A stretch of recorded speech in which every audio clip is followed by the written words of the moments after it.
How's it going, guys? I'm your host Caravan Gaming. Welcome back to another Dragon Fable video. So for today's video, we are going to be talking and looking at Dragon Fable suggestions from the forums. Now, this will be hopefully a new series on my channel. I hope to do this like at least once or twice a month, depending on how often people throw suggestions into the forums. I expect there to be more for AQ than for DF because AQ does have its own dedicated sub-forum for suggestions, whereas for Dragon Fable there isn't much suggestions, but that is really not the problem why there aren't that many Dragon Fable suggestions. Allow me to elaborate. Okay, so I don't want to turn this into a rant. So first of all of this is just going to be my own opinions, purely my own opinions. I am not a pro player and I don't claim myself to be a pro player. I would consider myself a semi-pro player. I play casually, which means I play the storyline. I'm interested in the storyline as well, but at the same time I also enjoy the challenges every month. That being said, I in no way come up with the best strategies on and do I understand every single mechanic of the game. So whatever opinions I give, these are my own. If you want to bash me, you want to roast me down in the comments below, please feel free to go ahead, but be civil while doing so, and please state your reason. The previous video I released discussing the balance changes, there were quite a lot of dislikes, but nobody actually said anything in the comments below. At least tell me why you didn't like my opinions, it's pretty stupid for you to be just like disliking the video and then not even giving me a reason why. I did state in the balance changes discussion video that I like to hear different views. You are free to disagree with me, I'm totally fine with that, but don't just dislike the video because of I don't know what reason. You at least give me a reason why you don't agree with me. I'm all out for a discussion and I really like to discuss the game that I'm passionate about with other players and see differing opinions.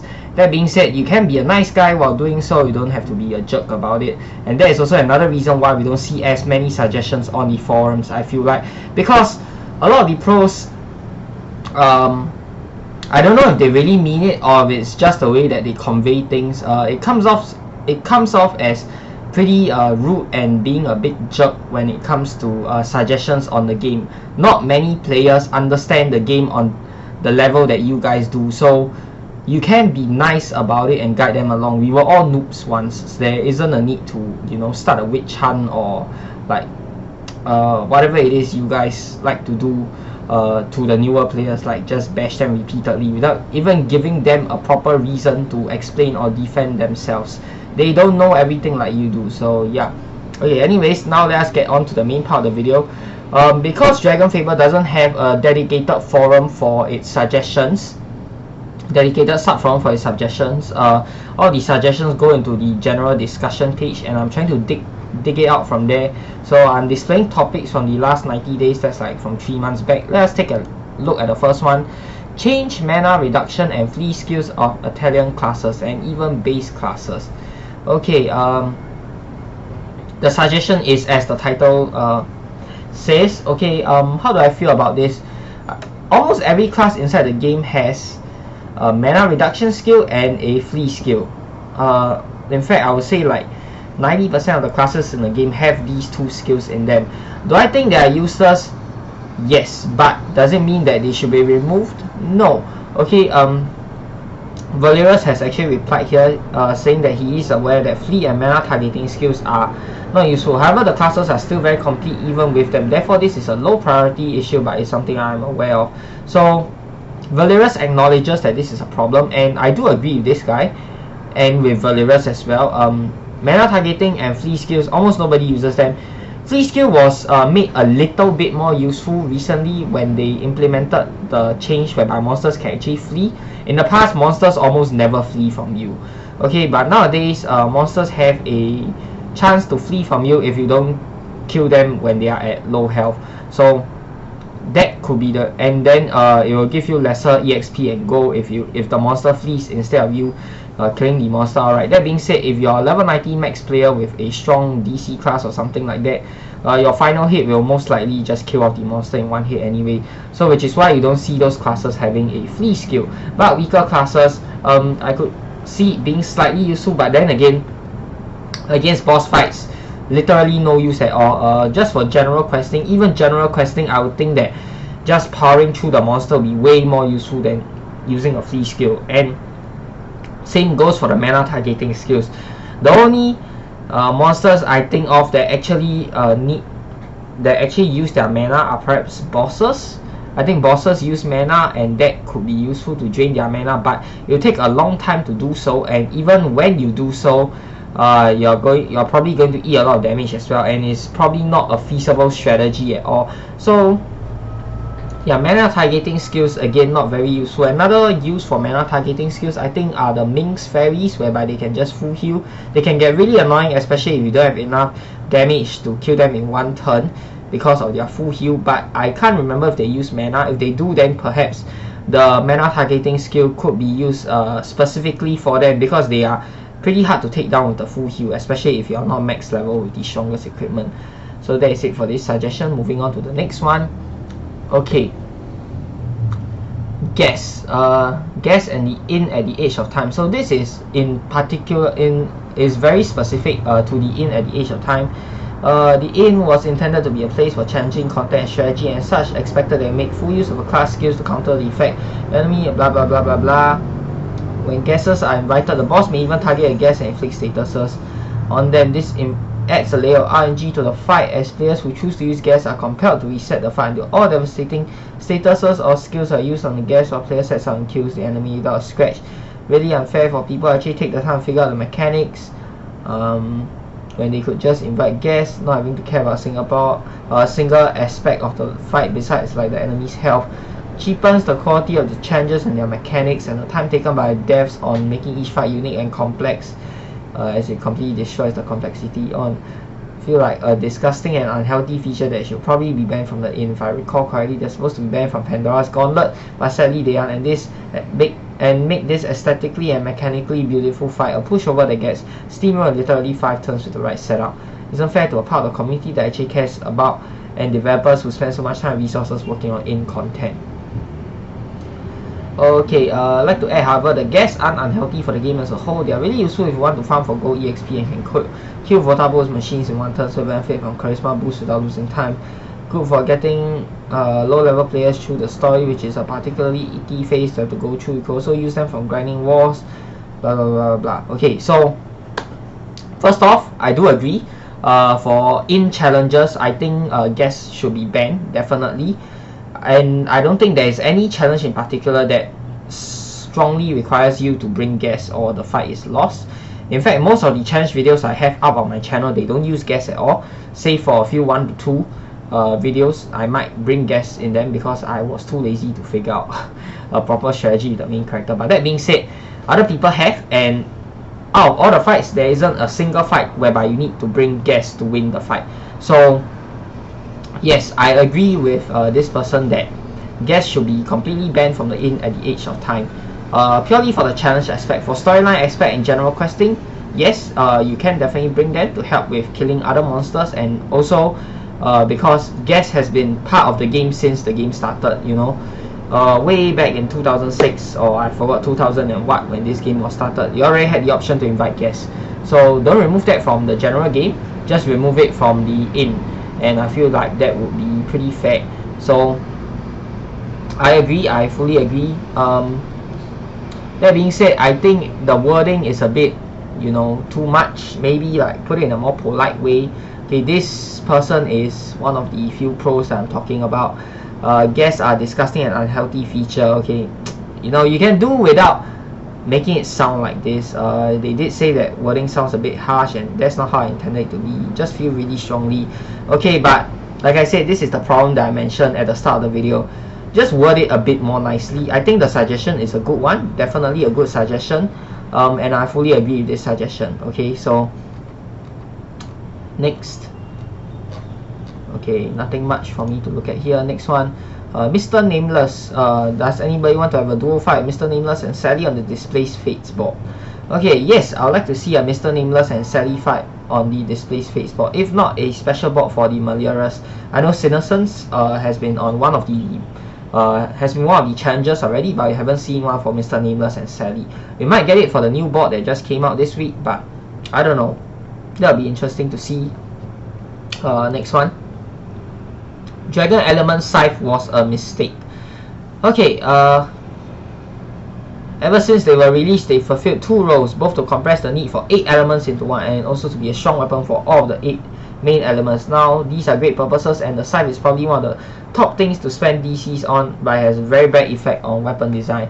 Okay, effectively killed interesting weapons for the main 8 elements. Whenever a new main 8 weapon is released, first it gets compared to Dragon Scythe elements in regards to damage and stats, which the Scythe has plenty of, blah blah blah. Leads to a second issue, which is that for most of the main 8 elements, there have been 0 new best weapon in years. Okay, of course, Soulforge weapon exists, but it has the exact same problem, effectively being a customizable weapon that absolutely destroys its competitors. There has been a choice competitive to better than Dragon's Scythe of Elements in years. But I think it's good that DSOE exists. It's a huge problem that has made weapons uninteresting, blah blah blah. Costs 500 DCs and offers significantly more utility than the monthly DC weapons. But DSOE and antithesis are extremely overtuned. Okay, this introduced content that's relatively easy to make but takes a long time for players to get. Just borrow things from other AE games, give them fair but lengthy mergers. There should always be a thing to do and get every week. Reimagine is also an opportunity for this. Add things that may not require a whole lot to make but have interesting stats, and add lots such as Z-Clamps items which had a story. I'm sure there's a great way to use this somehow. Okay, another suggestion that I fully agree with. The Dragon Scythe of Elements, I have all 3 of them, and I think they are amazing weapons, the best weapons inside the game, but they are just too good. Compressing 8 elements and being the best in stock for almost every single element in its own regard, and on top of that, it is a scythe, so all classes can use it. It's definitely OP, but that being said, it only comes out once a year during Dragon Fable's anniversary, and if you miss it during that period, then you don't get it. On top of that, it is a paid item, so it is 500 DCs for Dragon Amulet holders and 5000 DCs for non-Dragon Amulet holders. There are no reason why you want to buy 5000 DCs for that weapon and not buy a Dragon Amulet. That doesn't make sense to me. So 99% of players who bought it probably bought the DA version that causes 500 DCs. So let's look at the best non-DC weapons for each element. Thread Cutter. I do believe the Raging Flame Core Scythe is a better weapon, but that is of course permanently rare now, if I'm not wrong. Yuma, yes. Sea Chicken, Winter's Cow. If you guys notice, I do have some, if not all of these weapons inside my no, not all. Okay, I do have most of these active weapons inside my active inventory, if not inside my bank as well. And I do use them over the Dragon Scythe of Elements. Number 1, to of course to give some flavor to the video, but also number 2, to make it such that because I want to use the best item for its element. And Dragon Scythe, it has fallen off. So there are some weapons that are better than them, like these ones right here. It's better than the Dragon Scythe by itself, but the Dragon Scythe is in no means a weak weapon. It is a very, very strong weapon and is definitely top tier. So Soulforge weapons, also another also the exact same problem. I do agree. Soulforge weapons, they are almost the best in class. Not as good as Dragon Scythe, but still extremely good. And on top of that, it is a free-to-play weapon that anyone can get. You don't even have to go through a super long quest line. I'm not sure if you need to complete the Tomix saga. I think you need to before you can access the Soulforge weapon. But once you can access them, they are probably the best weapons that you can get. So I like this suggestion about the Dragon Scythe being the strongest. Do I think it deserves a nerf? No, because people have already spent money on it, and I'm not a fan of nerfing stuff that people spend money on. That being said, it only comes back once every year during its anniversary, so I do believe that anniversary special item is supposed to be very strong in its own regard. It is, after all, celebrating the creation of the game, so I think it is justified. That being said, he did give a suggestion to introduce these contents that make gives us new best in slot items, and suggestion also to borrow things from other AE games. I agree.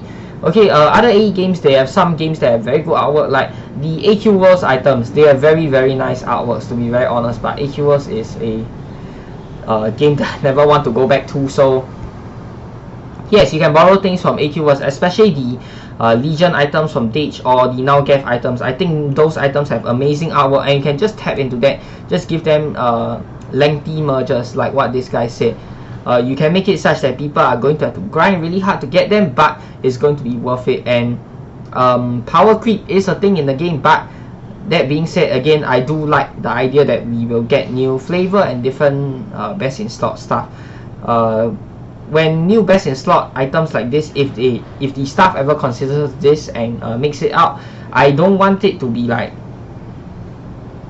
how to say, a whole other level on top of DSOE. DSOE should still be powerful in my opinion, but just a bit above, like the weapons mentioned right here, just a little bit above DSOE, so that people have a reason to use these weapons over DSOE.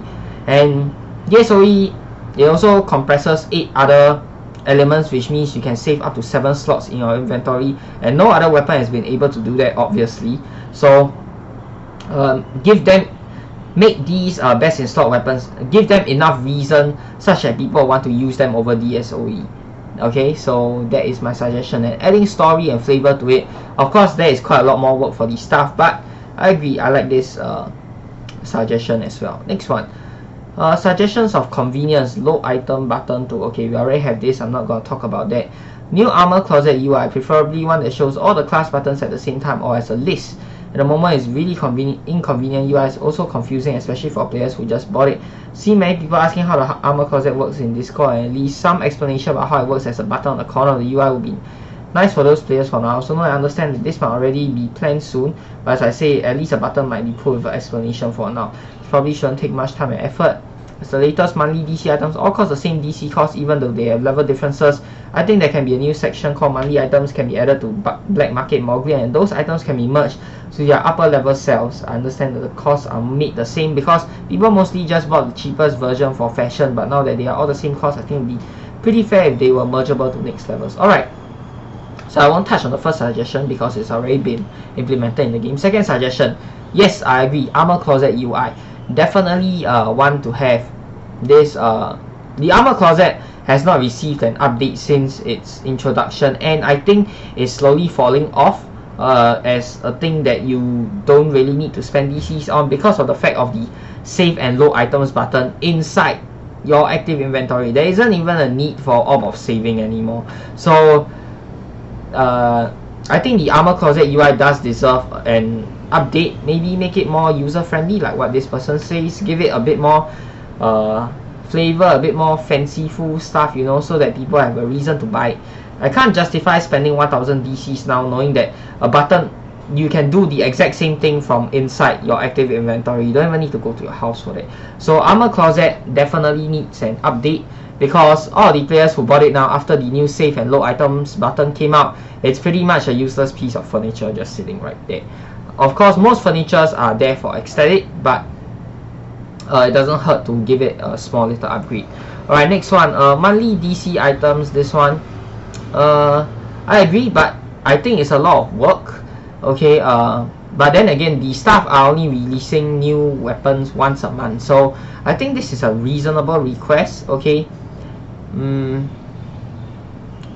let them be merged to their upper level selves. Yeah, make it such that if you already bought the weapon, let them be able to merge it to the upper level without a cost at all, because after all, you already paid the cost for the original item, and since all levels are the same cost, merging into upper level shouldn't cost you anything extra.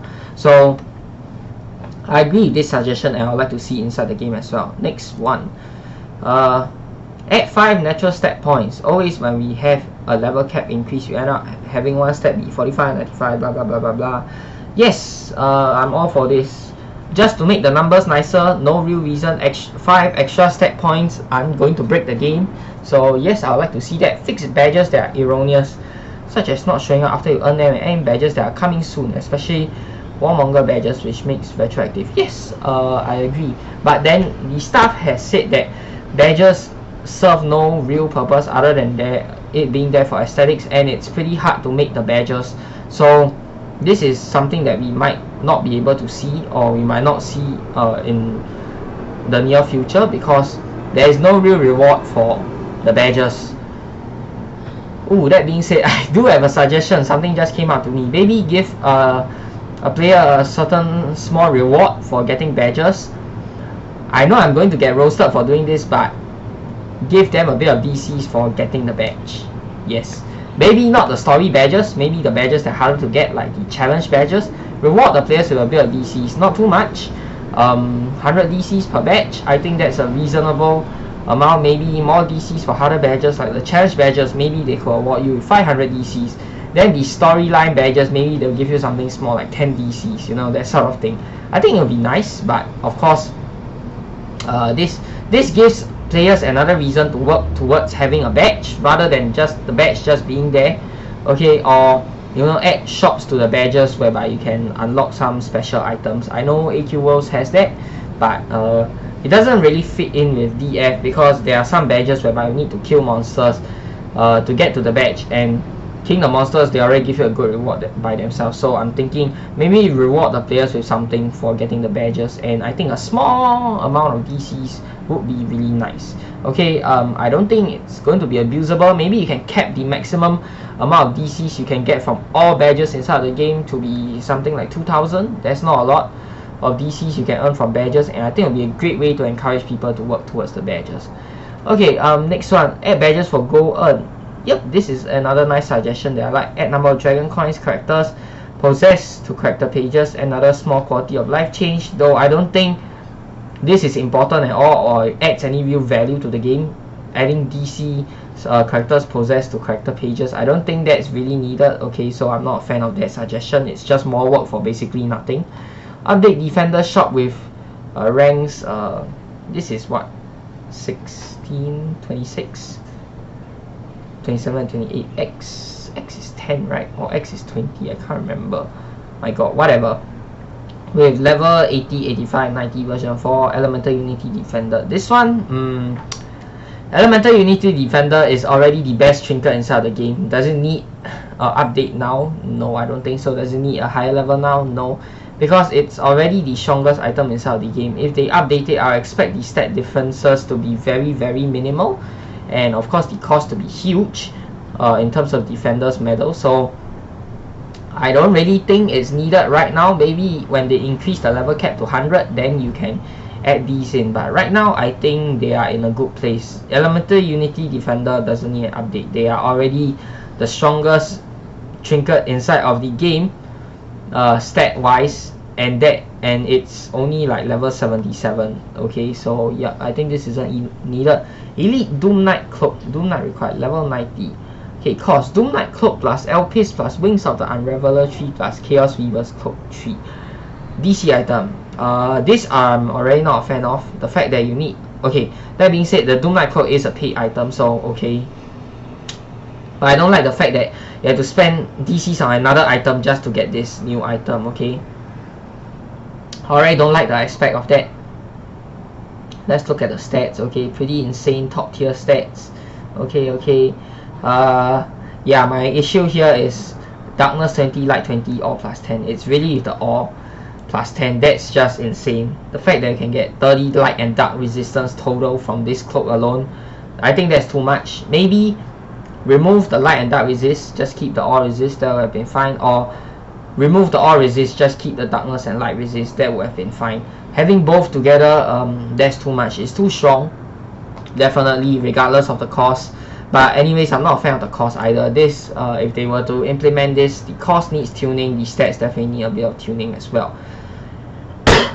Okay, next one, Elite Doom Knight Helm. Fierce Dragon Lord's Helm, 50 Time Warp medals. Where do you get Time Warp medals from? I think it's from the Time Torn Matrix, right? I can't remember how hard it is or how easy it is to get them. Okay,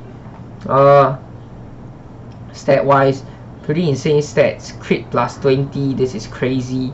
Tone it down to like 15. 20 is just way too much. Main stat 20, okay, I guess that's fine. Yeah, I think it's just the crit stat.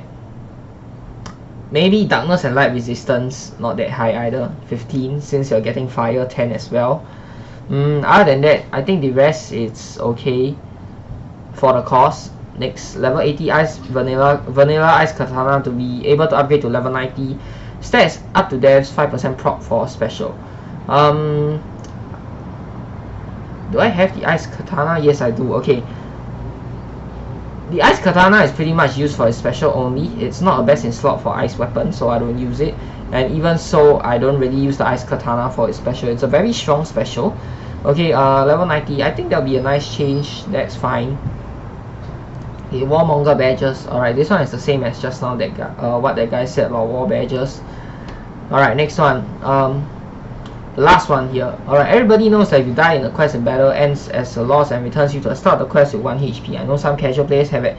Trouble with various storyline bosses in the past, like Heart of Cryohim, Dino, Bandit, and so Verly. So maybe a possible solution to this is whenever you lose the boss and get sent back to the start of the quest, the boss's HP gets halved.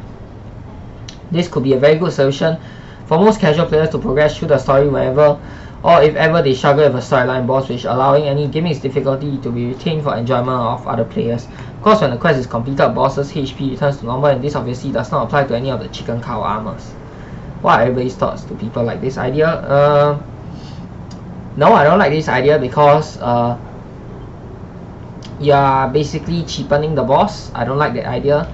People can just die repeatedly and the boss will become like a one-shot kill in time to come. Maybe you can add a cap to that, but still, I'm not a fan of this idea. Bosses are meant to be bosses. They are not meant to be easy fodder or small monsters that you can just grind through easily. So they are meant there as like a wall that you have to get through if you want to progress. That's why it's called boss, right? So I'm not a fan of this suggestion. That being said, Verly has added a easy button, or like a easy button basically for the Heart of Cryohim boss. I think that's the right way forward. Okay, you can keep the normal mode for people who want a challenge, and an easier mode for people who, you know, can't get past it but still want to progress on with the story. So I think Verly has already came up with the solution to this, and yeah, I won't say any more to this. So that's it, guys. Hope you guys have enjoyed the video, and do let me know down below what are your thoughts on my opinions for these suggestions. Of course, I'd like to see more suggestions on the forums, and I'll give my opinions on them every once in a while if there are enough suggestions there. That being said, if you dislike my opinions, please don't just dislike the video. I have no idea why. Leave down in the comments below what you think of my thoughts on the suggestions, okay? And if you like the video, be sure to give it a thumbs up so that I can continue the series if I know you guys like it. And yeah, subscribe to my channel if you'd like to see more such future content. Till the next time, I'm your host, Korriban Gaming. Peace out.